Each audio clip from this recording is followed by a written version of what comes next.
Hello YouTube, it's Cool Sue. It's update 2, or let's say 1.5 or 2. The snowstorms in New York City from February 12th to the 14th, 2014. I made my last video at 1 a.m. It's now 7 a.m. So, see how heavy the snow's coming down. This is crazy. Beautiful at the same time.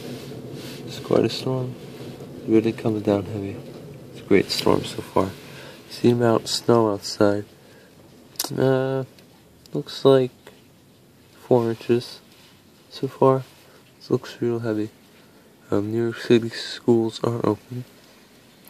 I didn't understand why, but the mayor said a lot of kids don't get hot lunch or even breakfast, so need to go to school to eat. So it kind of makes sense. And the parents could choose whether the kids could stay home or not, they said.